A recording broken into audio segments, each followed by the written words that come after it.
G'day guys and welcome back to Jans_Gaming for another Dokkan Battle video.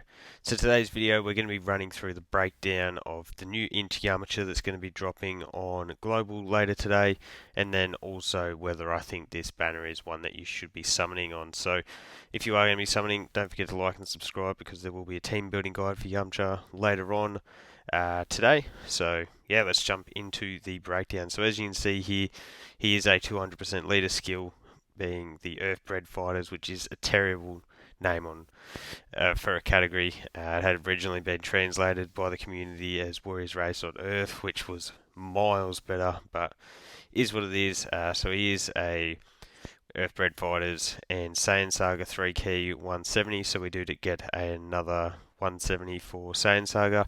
And then he also gives that extra 30% additional to Earthlings and Turtle School. So pretty good standard of leader skill because you're pretty much including all Goku family. Your Gohans, your Gokus, your Gotens, all them style, and then you're adding in units like Roshi, Krillin, Tien, who should realistically all be getting Dokkan Fests at some point. They're definitely worthy. So yeah, a pretty good leader skill, I would say. In terms of his super attack effect, he does raise attack for one turn and causes immense damage with a high chance of stunning.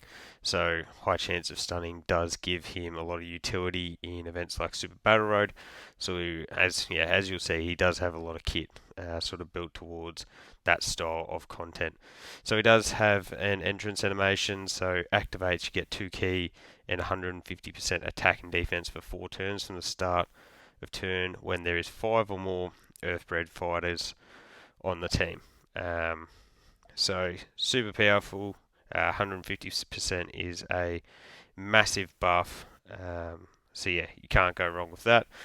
In terms of his normal passive, we've got the key +2 and attack and defense plus 150%. So you can see that quickly does add up with his entrance animation there. Gets an additional attack and defense plus 30% with each attack performed, up to another 150%. So if you are getting lucky with those additionals, you definitely can build him up very quickly. So you can see that he does also have a medium chance of performing a crit and a high chance of evading enemies' super attack. So high chance, that's that 50% buff. Gives him a bit of utility in slot 1, but then it also means that he is going to be super powerful as a floating unit. I do love running those dodging floating units there. So you see that he also does launch an additional attack that has a high chance of becoming a super attack. So there's where you can easily get that build up. Well, not that it needs to be a super attack, but it's going to make it easier for you to get that turn with the 4 attacks, because you can see here that it does also launch an additional attack that has a high chance of becoming a super within the same turn of evading an attack. So in slot 1, if you've got some skill orbs or some dupes into this Yamcha, you potentially get that 4 super turn, which would be absolutely insane. He'd do massive damage. He's got that chance of crit built in. Yeah, at his peak, this Yamcha can really go insane. So you can see that he does also get an additional chance of evading enemies' attack plus 10% within the same turn with each super attack performed. So that is calculated separately from the initial 50% chance to dodge that he has. So you've got that initial 50% chance, and then whether you get the 1, 2, 3, or 4, you're going to get up to an additional 40% chance to dodge. So yeah, you've got the 2 separate procs, which is pretty powerful. If one doesn't go off, yeah, you've got that second chance there. On top of that, Yamcha does also have an active skill.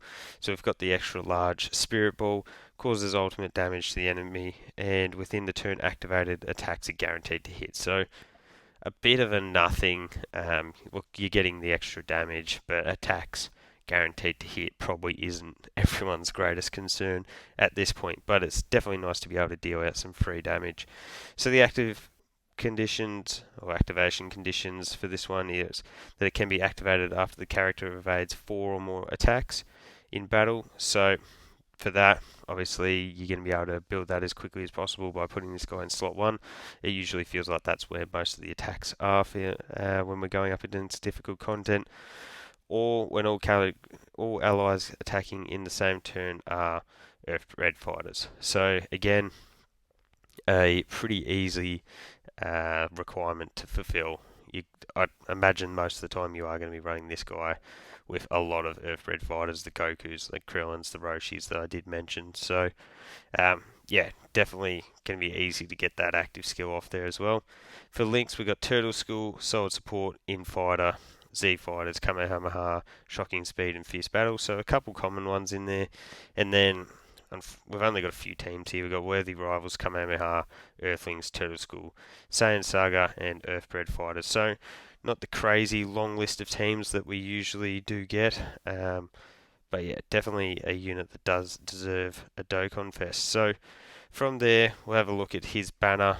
As you can see here, this was the JP banner. I can't imagine that this would change at all. The INT ROFs were just on the Physical God Goku banner for us, but JP did just get their Kale banner, and they are on the Kale banner. So I'd be very surprised if that was changed, but honestly, I would love to see them switched out for another option. We've got the banner unit Yajirobe, who's really good. He's another unit that can dodge, and for global, he'll be the second of the support units that can supply support off rotation.